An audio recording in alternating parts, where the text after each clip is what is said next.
Carlin says religion is bullshit, right? This is sort of the blanket of his prophetic critique. I think we mentioned this recently within the last couple months. The word religion, right? He says religion is bullshit. This comes from the Latin word religio, the word ligament, so to re-ligament, to reconnect, because the human experience is lived in this tension between a sense of what is and what ought to be. Personally, existentially, sort of globally, we experience this as a sense of disconnection or a sense of loss, for a sense of meaning or how things should be, how things ought to be. And this has traditionally been named with the name God. This has been addressed by religious tradition, observance, community. But when what is needed, when what ought to be is love manifest, when the thing harbored in the name of God is justice, and when instead what occurs is really kind of a cheap placeholder as empty ritual or religious performance, the hypocrisy becomes palpable. And the prophets aren't having it. The Hebrew prophets over and over and over, what they're doing is calling bullshit in their own language, in their own context. And like the theatrics of stand-up comedy, the prophets employ what's been called a form of guerrilla theater. We're going to get to this passage from Isaiah in a minute, but our coloring sheet tonight, which so many of you are coloring, is from a later passage in Isaiah 20, where Isaiah walks around the city naked. This is called a prophetic action, a sort of radical, shocking prophetic action in order to get the attention of the subjects of his prophetic rebuke. He needs to get their attention through some kind of shock value. Shocking, scandalous, not unlike George Carlin, coming out really strongly and saying something like religion is bullshit and mocking a God who can't handle money. So recap if you missed week 1. We're now in week 5. The biblical prophets were passionately concerned with justice and hypocrisy. These are sort of the things that they're about, not just the religion, but this shows up in tribal politics and in the material practice of the values of the community. So they are especially interested in the way that external ritual, like you see it all through both the texts we read tonight, your songs, your offerings, your sacrifices. So external rituals, how these related to personal thought, sort of how people understood the world, as well as communal action and their ability to change, their ability to hear critique and to change. And we see this really clearly in a number of prophetic texts. Through the prophet Amos, for example, we get some very explicit religious criticism. Amos has God saying, I hate your worship, your sacrifices, your songs, but what about doing the right thing? How about some justice? Now, that's my paraphrase, obviously, but like, I hate your church services and your money. Isn't this the God and the religion that Carlin is mocking? Amos is doing the same thing. He's critiquing that hypocrisy in the name of God. Now, is Amos calling for the end of religion or the end of temple worship? That's very doubtful that that's what's going on. There's a theologian called Dietrich Bonhoeffer who speaks of religionless Christianity. And by this, what he means is a form of life or a way of being where the rituals and the practices and the community life are not transactional. They're not economic. They're not a way of buying the affection of a deity, right? The anthropomorphic person in the sky. They're not idolatrous faith. To call back to last week, we talked a bit about idolatry. The problem is, people in the ancient world would have had a difficult time conceptualizing religion, without sacrifices and offerings and services and priests that served a transactional function with the gods. This was how things were. So more likely, Amos' point seems to be that as long as poverty and debt and economic slavery existed within the religious community, Israel's sacrificial worship amounted to hypocrisy in every sense of the word. They couldn't be doing all of these rituals and perpetuating injustice in their own community. They were mutually exclusive. This was hypocrisy within the Israelite community. So similarly, we could say, well, is Carlin, right? It seems like one of the most harsh critiques of religion you maybe ever seen. Is Carlin advocating the end of religion? Let's just wipe it out. No. In fact, if we watched on, the clip is about 10 minutes long, he goes on in this very same bit to imagine a form of religion that he thinks is preferable. One that is based on reason, experience, generosity, love, acceptance, justice. What he and the prophets are advocating is not the destruction of religion, but the deconstruction of religion. he's actually talking about the fidelity of challenging hypocrisy for the sake of reforming religious expression. Because it is inevitable that humans will develop religious tribes, communal cults. This happens. It's happened throughout human history. It will continue to happen. But the Hebrew prophet, and here the prophet Carlin, are naming and critiquing that they don't have to be this way. They don't have to be expressions of injustice. They don't have to be communities of hypocrisy. Rather than the bullshit of prosperity gospels and snake oil charms and violent threats and injustice propped up on religious delusion, we can have integrity, honesty, justice, openness to a critique, to a change, to an invitation to reform, to be different. Now, the answer to Amos, he asked this rhetorical question: did you offer sacrifices to me those 40 years in the wilderness? And it's sort of a rhetorical question, but it implies the response: no, they did not. He assumes there was no organized sacrificial cult in the wilderness during the Exodus story. And by asking Israel if her ancestors performed sacrifices to God in the wilderness, his point would have been clear to them, that they needed to remember, they need to be reminded of this valuable lesson, that people can serve God in other ways, not simply through ritual performances. And God wants people's fidelity in establishing distributive justice and financial equity in their communities. Now, Isaiah, very likely influenced by Amos, he uses similar language. I don't need your offerings. And so we go, oh, well, offerings were different. Maybe for them it was like bulls, like if you had the right bull, you could sacrifice it. For us, Carlin thinks that it's money. And this is worth a quick aside, because Carlin, I think, does an amazing job of mocking a God who is all-powerful but can't manage money, right? And I love his expression when he says it is like one of my favorite things. God needs your money. And I want to remind us, though, because we say this each year in our pledge drive, and I agree with Carlin's sarcastic critique here, God doesn't need your money. If you don't hear anything else tonight, let this be the good news, right? Keep your money. It's fine. God doesn't need your money, but it does cost money. Like, you're sitting in here and there's chairs and air conditioning. It costs money to do what we do here. So we can say God neither requires some religiously obligated offering, nor does God promise any sort of economic by your blessing arrangement. Instead, what we've said over and over and over is that we trust the macro, global inspiration of God, the provision of a benevolent universe for who we are and what we do. But on a more micro and practical scale, we create an annual, what's called a budget. This helps us to do what we do. And we ask for people to help us pay for things, what it costs for us to be a community. And so collective students, for example, you may have heard that we've started this thing now for collective students. God doesn't need a collective students fund.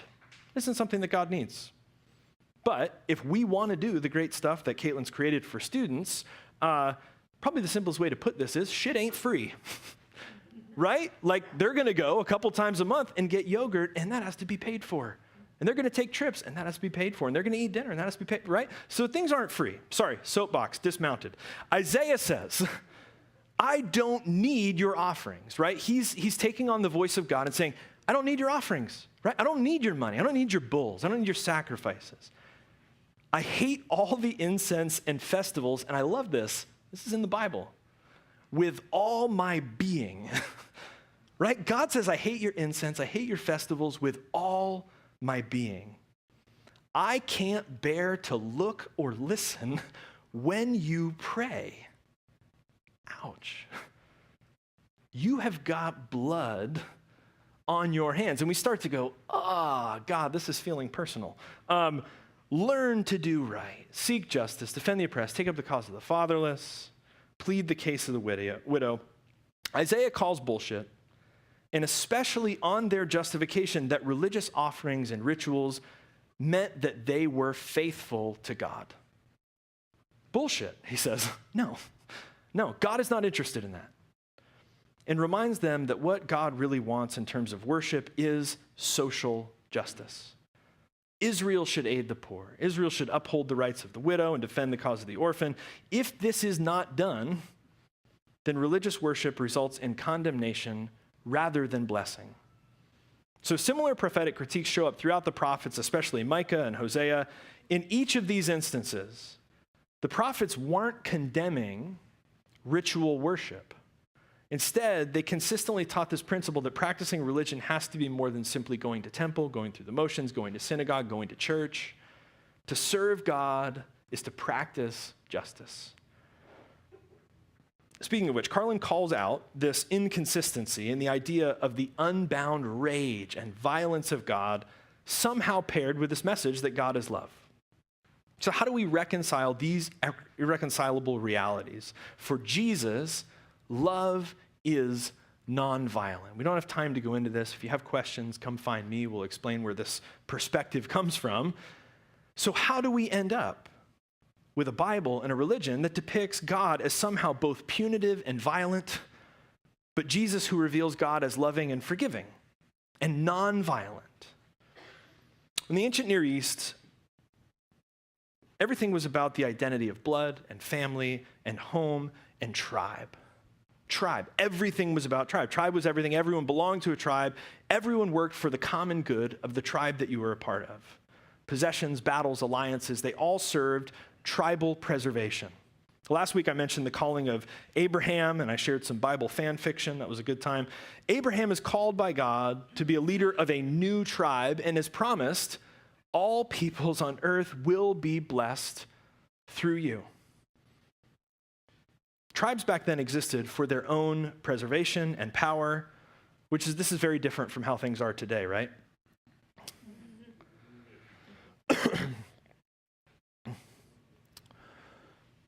Very different. But apparently this new tribe, led by Abraham, would be different. An idea that is apparently still ahead of its time 4,000 years later.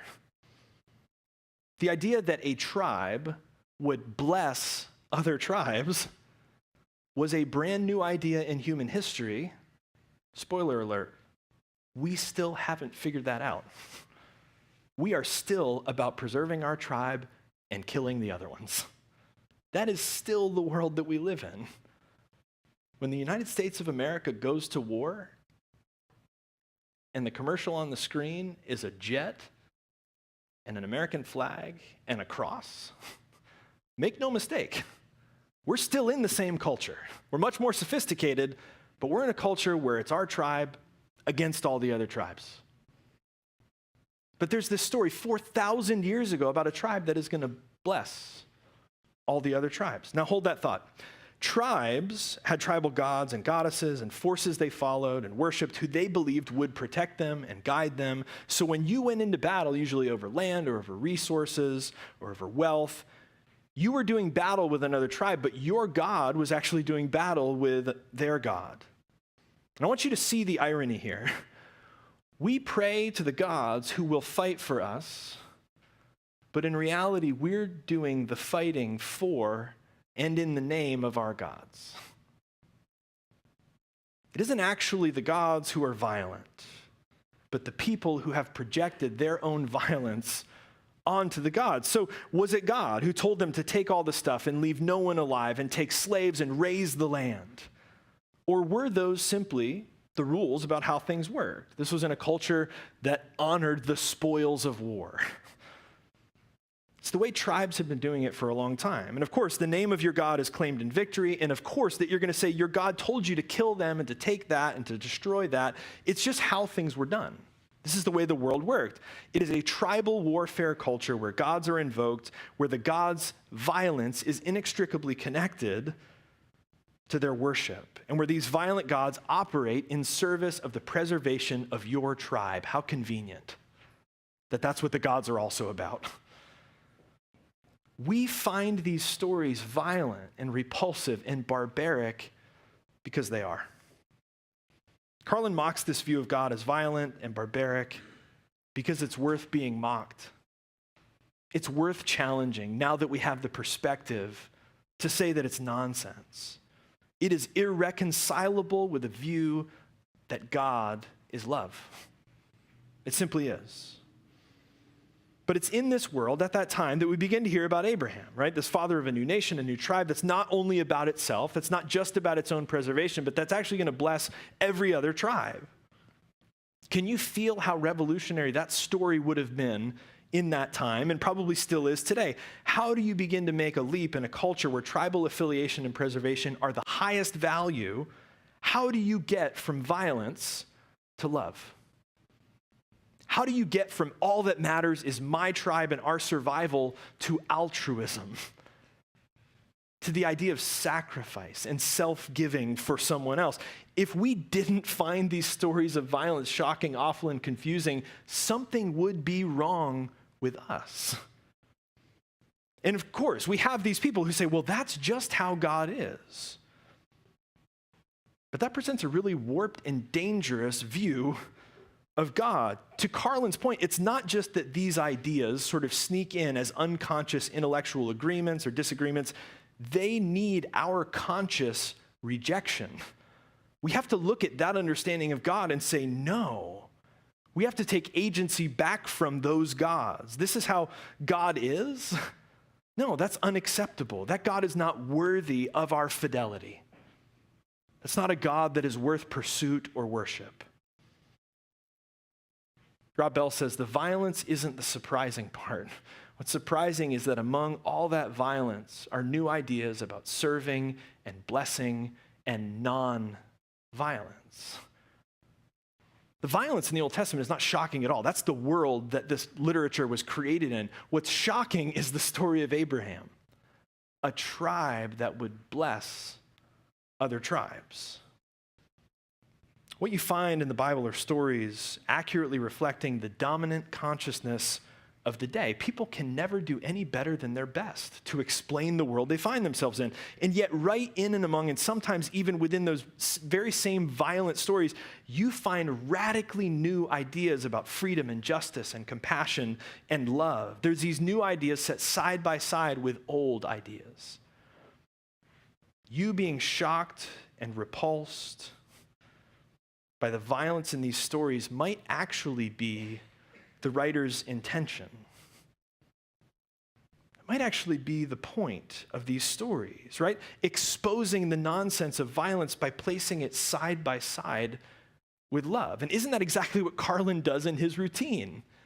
He says this idea that God can both be violent next to love, this is nonsense. That's what he's exposing. And in the same way, the authors in the Bible, they often found themselves on the receiving end of horrific violence. I mean, that's the story of Israel. They just get smashed and conquered over and over and over. And yet, they choose to edit together a collection of texts that include horrific violence. They made that choice, which perhaps is the point. These stories containing senseless violence point out how senseless violence is. It's like these authors are as horrified by all of this violence as we are. It's like their stories are very often actually critiques rather than celebrations of the cycle that is perpetuated every time someone goes into battle thinking that God is on their side. Because by the time you get to the New Testament, you find very clear God shows no partiality. God doesn't take sides. There is no longer male or female, slave nor free, Jew nor Greek. Carlin calls bullshit on a God who is somehow petulant and violent, vindictive and merciless, and also the non-violent, loving Jesus. No, it doesn't work.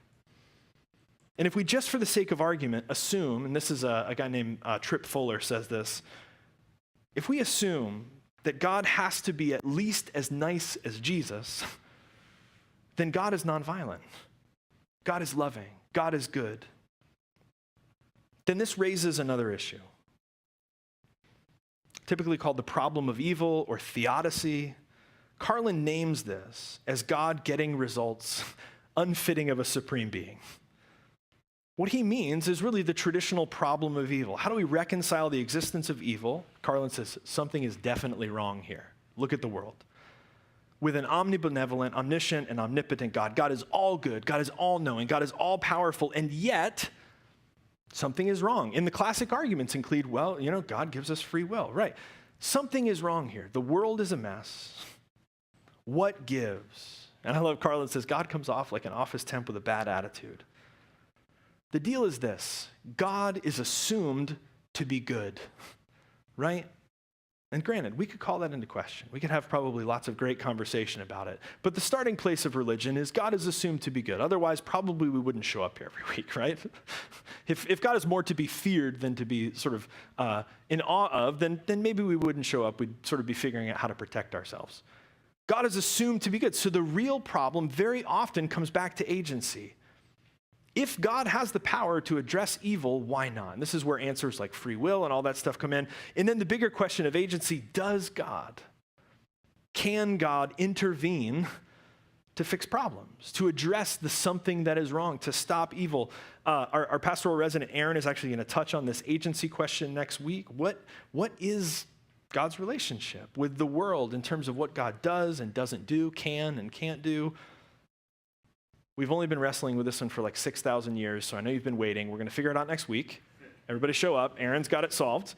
Part of the issue that this comedic prophecy brings to light, part of why we find it so funny, is because we want to believe that folks who believe that God is somehow violent and loving, that God is both good and able to watch the world burn, when we see a comedy clip like this, we believe that this insight might bring enlightenment for them, right? Like if they were to see this, it would flip that switch. We laugh because we imagine them hearing George Carlin and going, oh my God, I never thought of that problem. Violence and love? God has all this power and next to what seems to be like a global suicide machine? How did I miss that? Ha ha ha. And they're laughing at themselves and we're laughing at them. I was so naive and ignorant. We laugh because we imagine laughing with them at their silliness, right? Like, oh, I've been so blind, I had no idea that's how things were. But we also shudder, don't we? Because we know that that's actually mostly not the case. Part of what's so troubling about Carlin's humor isn't just the obvious truth that he's naming and our hope that there are just like a bunch of ignorant people who go, oh, I never thought of that way. What he's naming is actually more subtle. He's revealing our false hope that people who believe this way, that God is both loving and violent, we hope that they know that that's nonsense, that they don't know that it's nonsense, but very often they do. They do. They're aware of the problem. And so he's challenging this conscious choice to double down on a God who is good and all-knowing and all-powerful and also intentionally violent, willfully negligent, and at least on paper indifferent to the mess and the chaos and the suffering in the world. That's the deeper critique that's going on. And very often, that's easy to sweep under the rug of, well, God's ways are above our ways, and we won't know until we're face to face with God in heaven. Or worse, that causality gets linked to the transactional and economic realities of religion. People mentioned in the conversation, well, they deserved it, right? Because of the gays and Katrina. Well, God is punishing them for X, Y, Z. Well, they brought it on themselves. And this is where the meal at the heart of the Christian tradition becomes so radical. It's a symbol that echoes throughout generations and across the world that it is better to die in love than to live in violence. It is better to die in love than to live in violence. It's better to take self-giving love to its most extreme end, even death, than to perpetuate death by participating in a system that answers hatred, fear, and violence with even more hatred, fear, and violence. And for so many, for so long, this meal has symbolized the very heart of the violence of God. And most of us, if we grew up in religion, we probably heard some version of this. God kills Jesus so people can be saved from the wrath of God. As if Jesus' death satisfies a divine debt in a blood guilt culture. In essence, Jesus saves us from God. And this transactional, economic, blood guilt model was actually nothing new in the ancient world. This was like you could plug and play your God, the cause of the wrath, the magic solution, the story of countless ancient myths and cults. But the radical move of Christianity is the opposite. The Eucharist proclaims for us, for the Christian tradition, we believe in a God who does no violence. We believe in a God who does no violence, which makes this a symbol that challenges the meaning rather than trying to make meaning of the crucifixion of Jesus. It defies the attempt to place violence into a mode of transaction or to make violence meaningful. If we attempt to make violence meaningful in the name of God, we have missed the entirety of the Christian faith.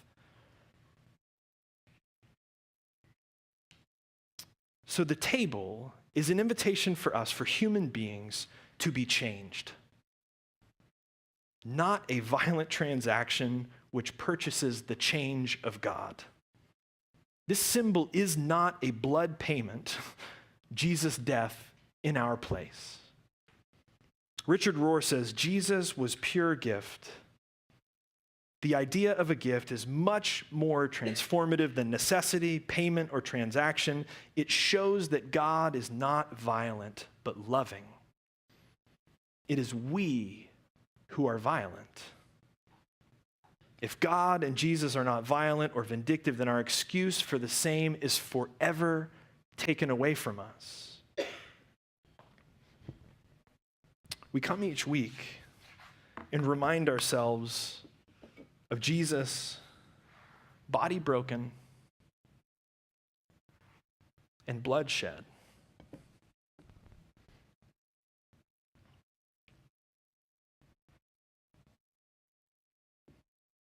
This meal is not a magic trick that changes God from Carlin's sociopathic deity to a benevolent being, that changes God from wrath to forgiveness. Nor is this a moment of gratitude where we say, oh, thank heaven that God took that violence out on Jesus instead of us. No. This is a practice that reminds us that in the name of Christ is the sacred call to end all violence. That in the name of God, there is perfect love, which can drive out all of our fear. And in the breath of Spirit, there is light, which drives away the darkness of all of our hate. And as we practice this, we're reminded that if this is what is most true about God, about the ground of being, about reality, about what is, then this is also the call for this to become true of us as well. As we participate in this community, we constitute again the body which embodies this God in the world. We open a table as a tribe that is about the blessing of all the other tribes, a community that is striving for a religionless Christianity. We seek in our own sacred texts the radical presence of hospitality right in the midst of senseless violence, and we choose hospitality. Every week we choose hospitality instead of violence, to set the table for the ones who very well may want to kill us. We open a table that is set for us and for all people. And even in a violent world, we say every week that no one will ever be turned away. When you're ready, feel free to come and grab a piece of bread and dip it in the cup.